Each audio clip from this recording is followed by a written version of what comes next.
Welcome back, guys. It's T from Battle City Games. Today, we're taking a look at Starry Night. This is a really cool archetype to come out of this set, brand new to the TCG, and while it may not be what I'd call Tier 1, I think it definitely has some potential, and I've actually got a really interesting build for y'all today that might be able to catch some people off guard. So, without further ado, let's go ahead and dive on in. Move these out of the way for y'all real quick. And first up is going to be triple Starry Night, Starry Dragon. This is the retrained version of Ciaru, all the way back from Dark Duel Stories on the Game Boy Color. And what Starry Night, Starry Dragon does, if it is normal or special summoned, we get to target one card on the field and destroy it. And he cannot be destroyed by battle with a Dark Monster or by a Dark Monster's effect. And then once per turn, at the start of a damage step, if he attacks our opponent's monster, we can banish their monster, and then he can make a second attack directly following that. And that banish does last until the end of the turn, and then their monster will return. The important thing to remember here is he does only get that destruction effect when he's special summoned from the hand. There are several cards that do allow us to bring him back from the graveyard, but just keep in mind he will not be able to destroy any cards on the field when that happens. Moving on from there, we are also playing 3 Starry Night Rael.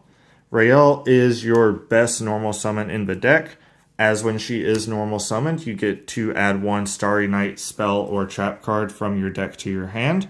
And then if she's in your graveyard, you can banish her to target 1 Starry Night monster in the graveyard except herself and special summon it. And we can only use each of her effects once per turn. The important thing to note here is that her summon from graveyard effect says Starry Night with a K, so that will not allow us to summon the Starry Night Dragon since he does not meet those requirements. Moving on from there, something that I don't see a lot of people playing multiples of is Starry Night Flamel. I think that this is actually one of the best cards for this variant of the deck. The reason being is his second effect that I will tell you guys about.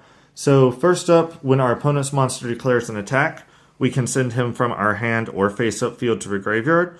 We then get to special summon 1 level 7 light dragon monster from our hand, which of course will be our Starry Night, Starry Dragon. And then he has a quick effect when he's in the graveyard.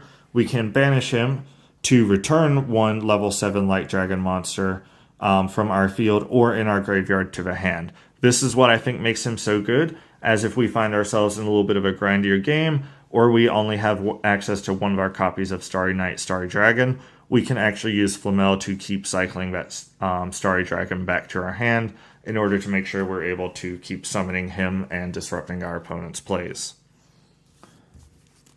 Moving on, we are playing 2 of the Starry Night Estelle. Estelle is actually one of the better ones in my opinion, just not one that we need 3 of. He has the quick effect. We can target 1 light monster we control, tribute it, and if we do, special summon 1 level 7 light dragon monster from our hand. And then if he's in our graveyard, we can banish him from our graveyard, target a level 7 light dragon monster we control, and it gains 1,000 attack until the end of our opponent's turn. So I think his first effect is really useful, but because his second effect is not a quick effect, nor is it that impactful in my opinion, I just don't think he's quite as powerful as either Rael or Flamel. So that's going to do it for our Starry Night monsters, guys. Now, here's the interesting part of the deck, in my opinion, that I don't see too many people doing. We are playing a little bit of an artifact engine. So we have 2 artifact Scythe and 1 artifact Lancia in here. A lot of people choose to go with the Ties of the Brethren variant of this deck, which I will be bringing y'all a profile for a little bit later. But I think that this variant has a little more stun options, and if we do end up going second or don't open ideal, we can kind of ride the artifact engine until we're able to get our Starry Night engine going. With Scythe just being able to lock our opponent out from the extra deck, against most decks nowadays, that's going to buy us an entire turn. And with Lancia just being an extremely powerful option for decks that do need to banish cards in order to utilize their engine. I will say that you could easily substitute a artifact Moral Talk for either one of your Scythes or your Lancia in order to allow you an additional disruption during your opponent's turn by special summoning the Moral Talk and then popping a card on your opponent's board. Moving on from there, we're going to get to our hand trap. Our hand trap of choice for this deck is Nibiru.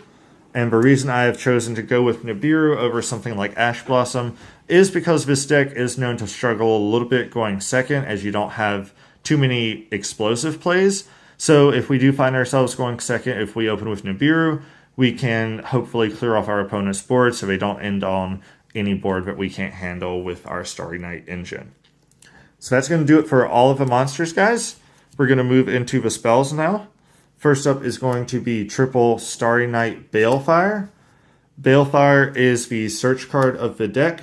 It allows us to add one Starry Night monster or a level 7 Light Dragon monster from our deck to our hand. And then if we control no monsters and our opponent controls a dark monster, we can special summon a level 7 Light Dragon monster from our hand. And we can only activate one Balefire per turn. So this is searchable off Rael, which means Rael turns into Balefire, and Balefire turns into our Starry Night Starry Dragon. And keep in mind that that special summon ability does not require us to have added the dragon in order to summon it. So we can use it to special summon a dragon that was already in our hand as well. Moving on from there, we play triple Starry Night Ceremony. I believe that this is one of the most important cards in your entire deck. This is a continuous spell that says during our main phase, we can reveal one light fairy monster in our hand, and if we do, we add one level 7 light dragon monster from our deck to our hand. Then we place a revealed monster on the bottom of our deck. Also, if our opponent activates a card or effect, we get to special summon one level 7 light dragon monster from our hand, and we can only use one Starry Night Ceremony effect per turn, and only once per turn. I wish that this would not have been restricted to only one effect per turn, so that we would have the option to activate both in the same turn, but I still think this is extremely powerful, especially with that artifact engine. A lot of times if you're running the artifacts, you have to worry about what if you open with one of the monsters instead of Sanctum, but thanks to Ceremony, we can always shuffle the artifact monster back into the deck to search our Starry Night Starry Dragon and set us up for those Sanctum plays. And the fact that the second effect of this card triggers anytime our opponent activates something means that if we open with this and the Starry Night Starry Dragon, we have that interruption during their turn whenever we feel like it best suits us. Moving on from there, we are playing triple Pot of Extravagance.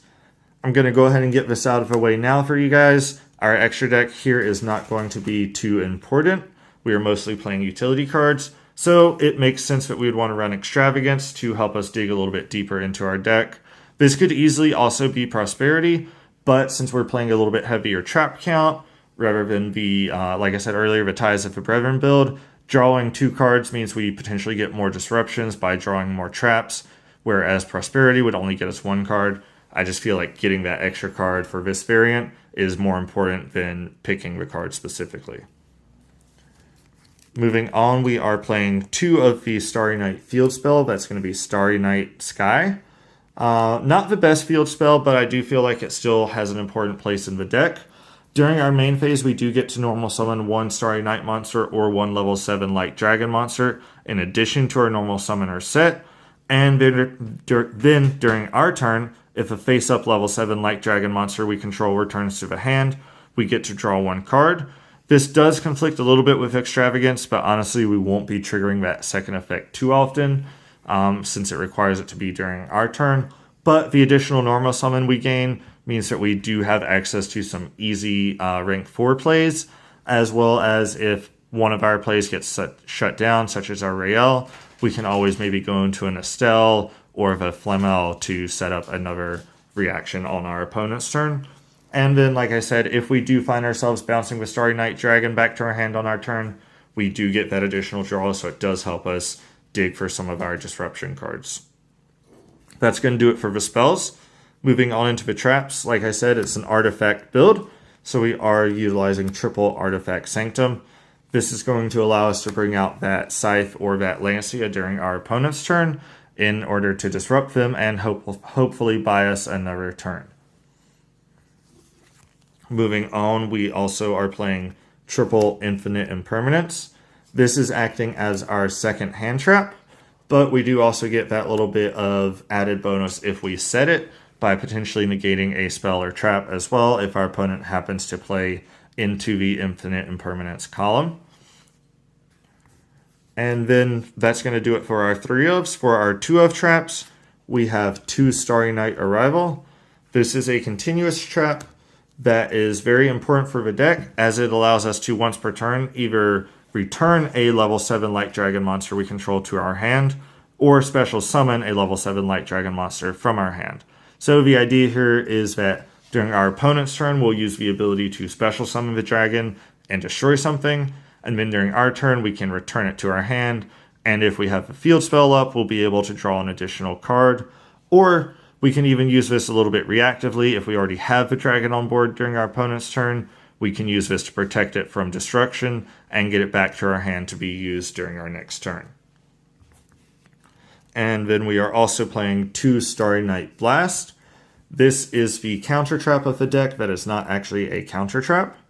And it reads, when our opponent activates a card or effect, we get to return 1 level 7 Light Dragon monster we control to their hand to negate that effect, and if we do, destroy the card, and we can only activate 1 per turn. A little weird that they made this not a counter trap. Usually when you see cards with this kind of effect, they are counter traps, but it's probably not the end of the world. We're just running this as an additional disruption, and again, it does get our dragon back to hand. So if we have something like our ceremony online, we can summon the dragon, destroy a card, and then activate Blast to negate an effect, return the dragon to our hand, and then when they activate another effect, we can bring the dragon back out with our ceremony to pop another card on their board. Then for the last 2 cards in the main deck, we are running 2 Solemn Strike.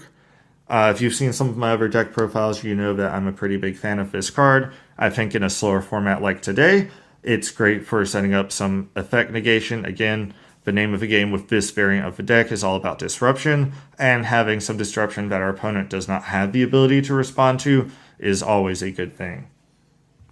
So that's going to do it for the main deck, guys. We are keeping it at 40 cards to maximize our consistency, make sure we're able to get to our Starry Night, Starry Dragon as fast as possible. Moving into the extra deck, we have the 1 Star Liege Paladimo. This is just a rank 4 Exceed utility card. Takes 2 level 4 light monsters, which luckily we have plenty of those. And during our turn, we can detach 2 materials from him to target a face-up monster our opponent controls. Its attack becomes 0, and if it does, then its effects are negated. This is actually not the worst card. It would be a little bit better if it was a quick effect, but like I said earlier, our extra deck is mostly utility. Moving on, we have the 1 Abyss Dweller for Graveyard Negation. We have the 1 Baguska. If we do find ourselves needing to buy a little bit of time, we can go into Baguska and sit on that until we have things set up.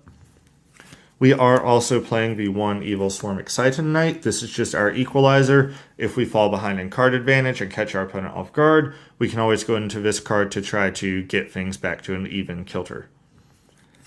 We are then playing 1 Fairy Cheer Girl. This might be a card you have not seen too often, but it just takes 2 level 4 fairy type monsters, which all of the Starry Night monsters are fairies, and we can just attach material from her to draw a card. That's it. It just gets us a little bit deeper into our deck.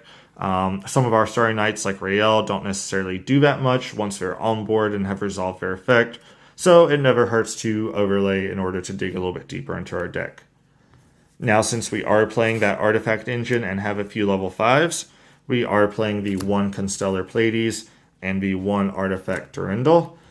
It's not too often that we're going to be going into rank 5 Exceed since we're only playing 3 level 5 monsters, but like I said, we have some room in the extra deck, and if we are able to get one of these on board, it will definitely cause problems for our opponent. That's going to do it for the Exceeds, guys. Moving into the Link monsters, we have the 1 of Nightmare Phoenix, the 1 Nightmare Cerberus, and then the 1 Nightmare Unicorn. These are all just utility cards. Again, if we need to get rid of spell or traps, we have the Phoenix. For monsters, we have the Cerberus, and then the Unicorn will allow us to spin a card if we need to. For our Link 4s, we have Borreload Dragon and Access Code Talker. Borreload is just our out to something like Dragoons, and then again, Access Code Talker, if you don't have it, don't worry about it. Like I said before, the entire extra deck is just kind of utility, so you can always replace this with something like Boral Sword, but if you have access code, you might as well play it to give you that potential OTK ability. And then for the last 3 cards in the extra deck, it's just going to be 3 Elder Entity Nis. This is just because we are playing Extravagance. Hopefully we don't banish all of our copies. That way, if we find ourselves going against something like Dogmatica, we can catch them off guard with the Intis to pop one of their cards. Again, this is just an option. If there's something else that you would rather fill this space with, feel free. I just thought it was a cool tech for the deck. So that's going to wrap up for profile, guys.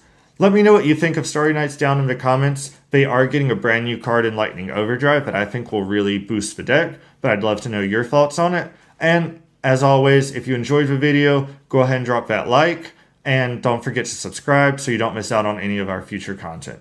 Till next time, guys.